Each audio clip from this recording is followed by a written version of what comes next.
Hello everyone. So I'm a little bit ill. I was completely prostrate on Monday, and I'm only just like recovering now. So I hope you don't mind the fact that I'm speaking entirely through my nose. And actually, I was told that I sound kind of sexy. Yeah, they may have been biased. I don't know. Yeah, so I'm just gonna read from two sources, I suppose. I'm going to read a couple of poems, including one that's in the actual Albert anthology, and then I'm going to read from a new work, which is called The Red and Yellow Nothing, which is coming out in April. Is this too high? Shall I move it down? Yeah. Okay. A new book which is coming out in April. It's called The Red and Yellow Nothing, and I'll tell you all about it when I get to it. But I thought I'd begin with a poem. Because I just like to begin with familiar things. It's really weird. And then once I get something new, I find that's familiar and I begin with that. So I'm going to begin with a poem called Yes, They Hate Each Other, followed by a poem called F12. Yes, they hate each other. My parents sleep beside each other and they haven't spoken for a year.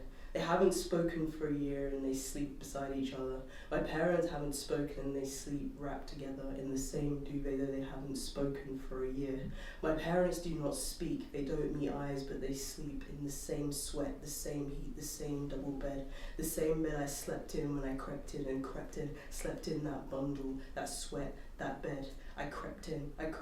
I don't know when I stopped or when I stopped or when I stopped, creeping in and loving them and crying when they fought, creeping in the bed that they slept in, wrapped together, foot against shin and shoulder to breast. My parents sleep beside each other and they haven't spoken for a year. They haven't spoken for a year and they sleep beside each other when they once talked about punishing us kids. Now they sleep together in the bed and sweat of 20 years. In this house with its blind white windows, the cataracts of lace, in this south-facing suburb where the children play with fireworks, the kids next door go missing, the babies are invisible, the pay them go riding, the youth all stand there smoking, the students never visit, the school kids stab each other, the young men starve their families in their superhero bedsheets, and my parents can be heard, all caught up in their argument by me and my brother and my sister and our friends. This poem, F12, it's a really weird poem actually, and I remember when I got the request many years ago to have it included, I remember being like, that's an interesting poem to pick. F12, it's an f-stop on a camera. It's a bit of a funny one because I don't think it actually exists. Is there any photographers in here? Yeah, F12, it's not real, is it? No. And I remember that. Yeah, right, it's just this kind of made up thing. Which is cool because it's poetry, right? Whatever you want. F12 on your camera, sure. Anyway, so maybe some literary student will analyse that and used to come and be like, F12, look at me. Really got some like special black camera. Anyway, I have paired around your wrists with light. I will always have the deep crease in your thumb. Your cupped and faceless hands around my limbless waist, my green skin against your blue skin, transposed and rehung. You with your eyes closed on the circle line, into you with the deep crease around your mouth, into you with the shadowless and balls obscuring you, into a woman sipping, into a woman stepping from a bus into the wine chalk street. Twice, I am behind a lens, behind an eye, again behind a skull, behind a brain, behind a mind. My view is ragged, the frame is torn. All the people who made the world magic are gone and grown. I'm not ready for the flesh to double and double. I end the alphabet at you. I point, I click, I catch the second when your head was turned or when a dog leapt from a puddle at a bird. I shudder the world into you, your two hands separate from you. Between this world and the next hour, I will gaze at you and you and you. I am behind the eye that froze you, feeling the dashing. I am behind the gloss, behind the print, behind the page, behind the blunt lens that cut you out and kept you. Yeah, so behind me are these images.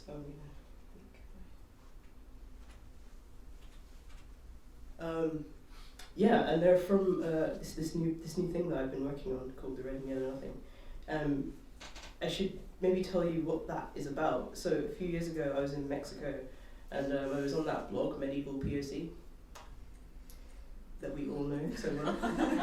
And no one else likes looking up medieval literature. Well, this is the book for you, because it's called The Red and Yellow Nothing, and it's a prequel to the tale of Sir Mauryan.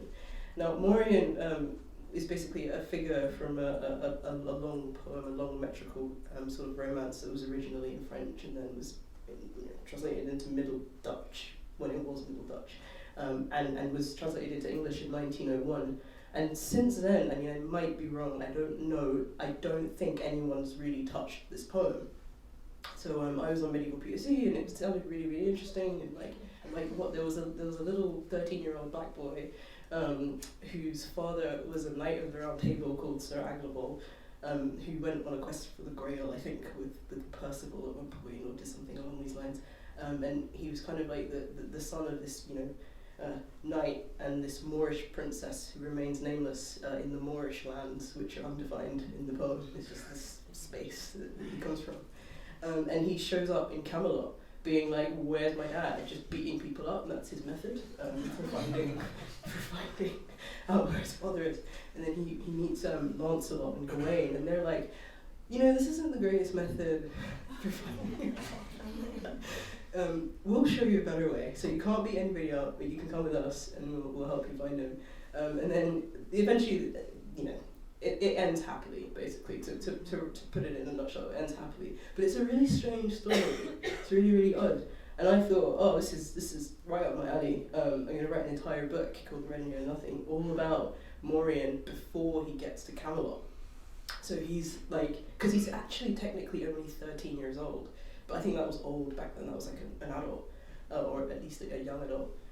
So I thought, what would it have been like for this, half Moorish, half Camelot boy, to be in this kind of mystical land, and this is what I've come up with. I'll definitely talk more about it if anyone is interested in the discussion. So I'm going to read 4 poems from this new collection.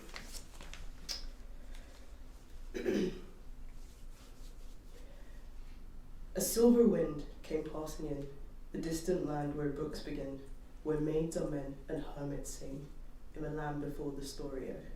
Blue grows the darkness o, there beneath the daylight o. A knight named Mauryan had sworn he'd find the reason he was born. His dad had left his mum forlorn, in a land before the story o. Some things we know but can't say why. The dark is what light travels by. A blind man's finger is his eye, in the land before the story o. O Aglaval of Camelot, here comes the son that you forgot. His armour's black, his temper's hot, in the land before the story o. History is on the wing, the past and present form a ring, and time is but a fractal thing, in the land before the story o. Story o, story o, blue grows the darkness o, there beneath the daylight o.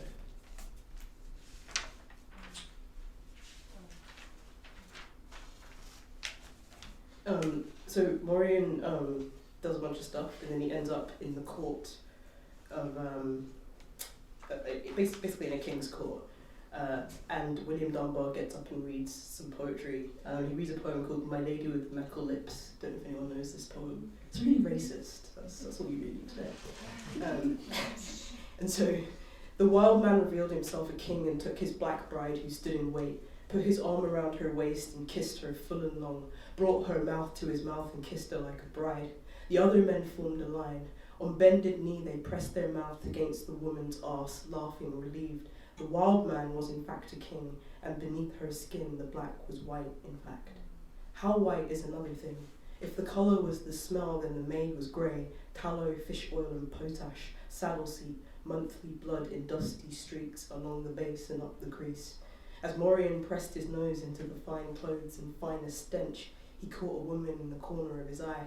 She was dressed in red and yellow, sat silent in the crowd, mouth and lips full and pursed, both cheeks shining black like walls of wood. Then everybody roared, clap, clap, in chaos as gymnasts like an untangling cord began to roll around the air. A magician dressed in green appeared, and by a cunning sleight of hand, smoke flew from his fingers to the roof, came down like an epoch and billowed past the crowd towards the wild king and his lady black. When it lifted, she was nowhere to be found. 2 gloves left swinging in his hand. A mask of singed air powdered in the shape of full and smiling cheeks fluttered to the ground. Mauryan spun round. The woman in the crowd had turned to leave, her shoulders leaning to and sliding through the crowd that gaped. That gaped instead, her shoulders like a proto-Stradivarius lost to the sea. Which sea, Mauryan couldn't say. A red and yellow one, a sudden one and sudden. Two pug-nosed minor royals fan themselves, slow, watching him watch the lady away. He feels a weight. At first he thinks the tongue is thick, then shame. But as the night becomes morning and he turns over, drunk, in a cold, wet field, the dew that cradles him finds the word, innocence. After the joust, the feast, the games, after the talk, the stares, the laughs, after the meat, the mead, the noise, the echo, the grunt, the pleasure of the king, a red and yellow nothing stands with her back towards him, red lace, yellow silk, and nobody there.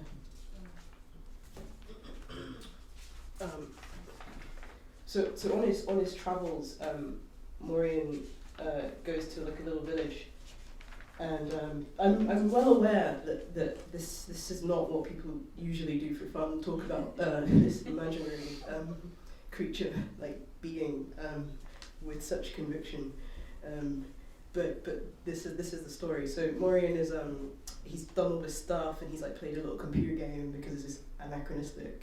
And then there's a procession going by with a person on a like hogtie to a stick, and he's gonna follow them. And I call this section anal strangulation, just to give you a sense of what's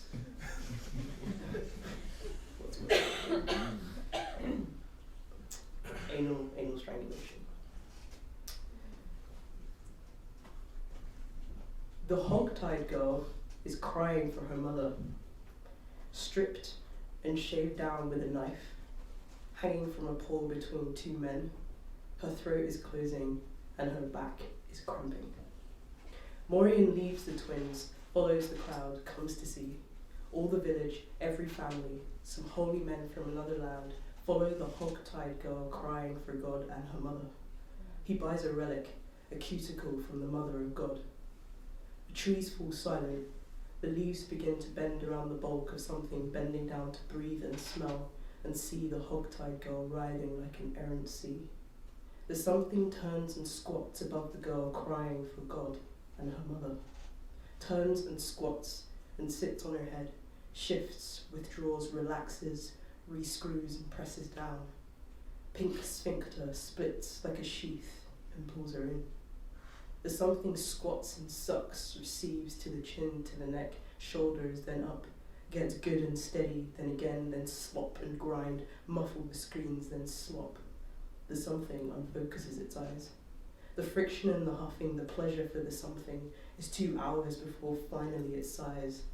Out falls the girl, slick and silent, heavy and wet, as if she drowned. She is a child's finger, yellow-brown to the knuckle of her neck. The stink begins. Across the way, 3 boys are waiting by an oblong grave. With their faces wrapped, they drag the girl and throw her in. Sticks kindling, a fire begins. The something returns to the trees, the ash, the oak, the dark that cleaves them ash and oak.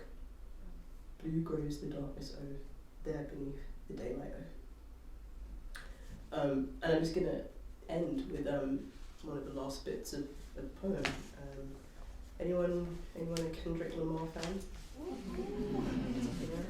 I told you it was anachronistic. It's like, how did Kendrick Lamar end up in a Middle Dutch poem set in Camelot? Well, you just have to read the book.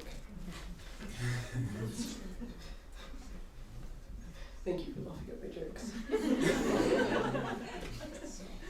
I've been so sick. Yeah, so like I say, Mauryan is only around 13 in reality.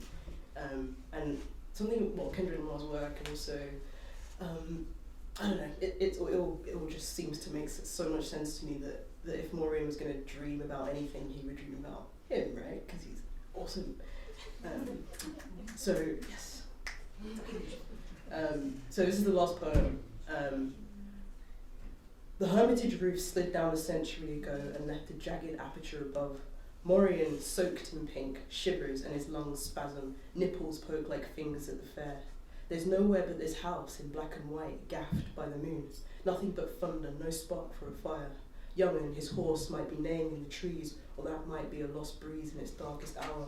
And now the lightning like a reading eye skims across the clouds, fluorescent then black, the spray charged and brilliant and bling, cool and mighty like a prince it starts to rap against the air, long since grown thin and turn by turn in choruses of rain. Promise that you'll sing about me, promise that you'll sing about me.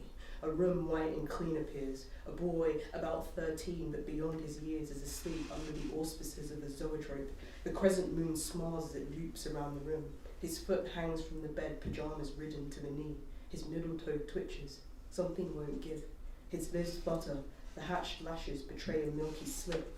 On it, the surface of a dream in which a hermitage roof slid down a century ago and left a jagged aperture above. Below, Mauryan appears skeletal and genderqueer. Promise that you will sing about me. Promise that you will sing about me. Thank you very much.